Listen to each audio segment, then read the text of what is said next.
Hello YouTube and welcome back to another game of StarCraft 2 Legacy of the Void. Today we've got ourselves game number 2 between Hydra and Neeb. It is of course a Zerg versus Protoss. We're continuing on from the previous game, so if you haven't seen that, please go and click on the link in the description, which will take you to the very first game, which you might have missed. If you haven't, awesome, good stuff. Leave it a thumbs up, of course, if you are still following the series and you are enjoying what you are seeing. I know we're a bit behind. I did take quite a long break, which was a little bit unexpected, and I do apologize for that.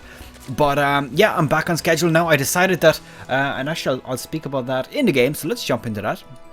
I decided that I will actually go ahead and skip straight to the final after we're done with the round of 16, just to kind of move forward with where we're going. So what I want to do basically is the map pool has changed. There's obviously changes being made to the game. I'm a lot behind, unfortunately, at this point, so I want to pretty much catch up to where we are at the moment. So we're at 1 minute in the game. If you haven't clicked the links in the description, that means you've probably no interest in seeing the first game, or of course you're not too bothered about being spoiled. So first game did indeed go to Hydra, so we're currently at 1-0 with Runes of Ceres being our second map. So let's see how this game progresses out. As you can see here, we've got ourselves a hatchery coming down from Hydra before the spawning pool, so that is his choice of tech. Both guys scouting out in the incorrect direction, it seems. And oh, interesting enough, Hydra actually double expanding here, so that's definitely a bit of a risky move. But hey, against Protoss, you're actually, you know, it's kind of debatable.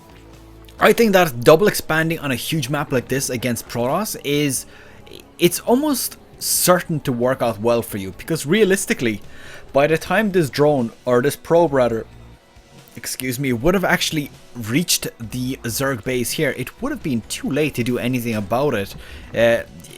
Even if he did go there correctly in the first attempt. That's just the way the things are right now. Unfortunately, the map distance is massive, so Zerg does have a huge amount of time to get that expansion up. So now finally going to spot that out. He's going to see that his opponent is here, and of course with the timing of this spawning pool, usually when you expand with one base, your spawning pool and hatchery will complete roughly at about 2 minutes. So with spawning pool first, I believe it's about 1 minute 40. With the hatchery first, the spawning pool will complete, I believe it's 157, 158, something like that, if you time it absolutely perfect. So he's going to be like, there is probably something going on. If he's not got himself the spawning pool completed yet, well, when the actual pro was there, then there's definitely some shenanigans going on, and I need to prepare for this. So I would not be surprised if he double expanded, but it would be very risky still. I mean, Zerg are pretty aggressive no matter what. So I suppose no, double expansion would not make sense, but he'll definitely be working more towards his economy right now, rather than building out a huge attacking force. So let's see what he's going to do with that. As you can see, here's a few gateways. Yeah, there we go. So the gateways are coming down now. There is, of course, the what is that called again? Warp gate. I could not remember what warp gate was called. This tells you just how little casting I've done in recent times. So I definitely need to get back on schedule, get back on track with my casting, because things are getting a little bit iffy. And again, I apologize for any sort of mistakes that I make, other than, you know, calling drones probes and probes drones and SCVs either, really, because I always mix those three up. So that's pretty much my signature style, I suppose, to just mix up the worker names. So yeah, let's just move on from that. So these Zerglings probably going to move up forward just to do a bit of poking. Now obviously not going to really get anything out of it. There is the Mothership Core, and just the note, Stargate is here as well and on the way. In fact, there's 2 Stargates on the way. The question is going to be, are these Zerglings going to spot it? No, they've spotted one, but not the second one. Now, would not be surprised to see another Phoenix. There it is. And this is probably going to be a harassment style gameplay from Neeb right now. He's going to want to bring out a few Phoenixes, start working away at the mineral lines of Hydra. And of course, any roaches that he might spot, of course, timing pushes and all this kind of stuff, do come into effect with 3 base plays. And he might be able to pick off a few before they do anything. Now, it would be a while before any Overlord would get in here, so breaking in to the base, or rather, hold on, there's an overlord here. I was just saying that there would be a possibility to just load up a few Zerglings or Banelings and get inside the main base, but that is not looking like that's going to be what he's going to do at this point, at least. And as you can see here, Hydra is kind of preparing for the Phoenixes coming out. He saw that there was one Stargate. Of course, he might be suspecting there might be a second one as well. Now, in his own defense, he looks like he's going for a Spire.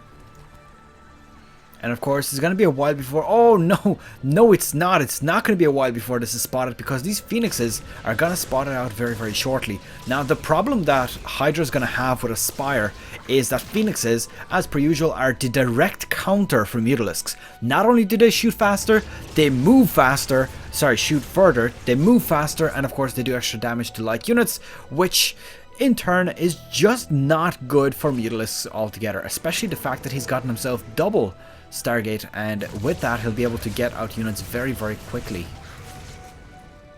So just a bit of harassment. As you can see here, 6 drones have been taken off already, or taken out, and more Phoenixes are being warped in and brought in here to reinforce. Another expansion coming out. This is the 4th base, and as you can see here, Neeb does have his 3rd one about to be established as well.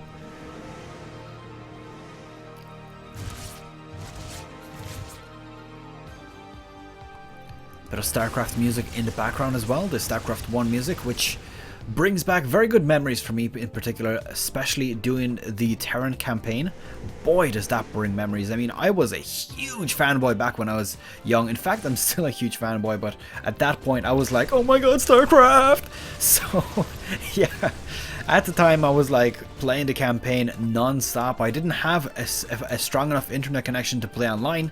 I believe I had like a dial-up, but it wasn't a dial-up that was always active. I mean, honestly, for the viewers right now, who of you actually knows what dial-up is? I mean, I can imagine that sorry, no, that's incorrect. I would be lying, because based on statistics on YouTube, most of my viewers are anywhere between 24 and 35 years old, which would mean indeed that you know what dial-up is. But for the younger audience, dial-up is essentially what you know as broadband or just internet connection, but it was super slow. If you know what dubstep sounds like, that's what it sounded like when you were connecting it up. And then you could not even use your phone, your landline phone, to make a phone call, because your broadband connection was using that up.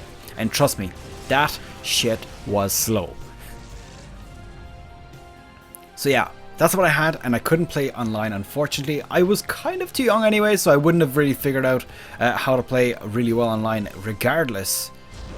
So yeah, StarCraft 1 days for me were pretty much single player, and lots of single player. So it looks like a bunch of Corruptors here, just doing a bit of damage to these Phoenixes. Now, there is a lot of Phoenixes, but I think that the Corruptors should be able to handle them with Hydras as well to reinforce. I think that these Phoenixes are kind of getting shut down at this point. Now, just to note, there's Infestation Pit on the way. That is going to be either used for fungal growths, or of course could be used to convert these Corruptors to Broodlords, which personally I think is going to be the way he's going to go, since he has so many of these Corruptors. So let's see, is there going to be a Greater Spire here? Not yet. He is getting the Grooved Spines for Hydralisk, so that's just increased range and movement speed. And let's have a look at what is over here. Just a few Mutalisks. Did he actually get any kills on them? No, he didn't, so he's probably just doing a bit of scouting with them. He doesn't have a huge amount. You need 5 to one-shot a probe, so yeah, it's not going to be able to do a whole lot with those.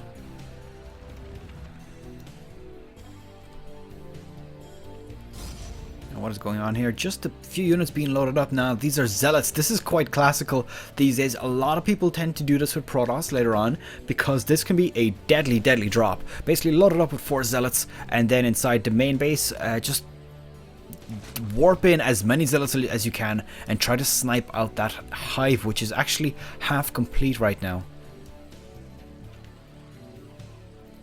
And it looks like we've got an engagement here now. That actually got cleaned up, but it wasn't a whole lot of units there. Let's have a look at what was lost here.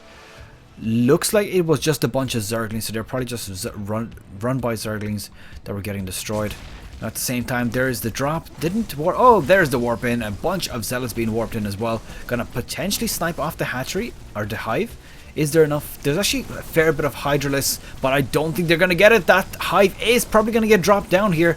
This is brilliant. Unless there's a queen here to transfuse, this could very well drop. 141 health. Oh my god! He has managed to hold this off. That is absolutely massive. Now, in the meantime, these Mutalisks over here just wrecking havoc. There's only 4 of them originally, but now obviously destroyed. Took out just 4 probes in their lifespan. That's unfortunately not paying for themselves. But, of course, you did disrupt mining for a short period of time. Now, that is a lot of Hydras. This is essentially a force that's made to destroy air units. Corruptors, Hydralists, and the Lurkers, just for good measure, I suppose, if there's any sort of ground units, which there is indeed a few Immortals, Zealots, and of course there's two Archons, because they're pretty much universal versus Zerg. Let's see what's going to be going on here. This fort base being attempted to establish again, so Neeb definitely needs to expand at this point. He is going to be falling down, or falling behind on economy if he does get mined out. And he would not be able to reinforce as fast. Now, army supply is just slightly favoring Hydra, workers about the same, which is actually quite normal for Zerg.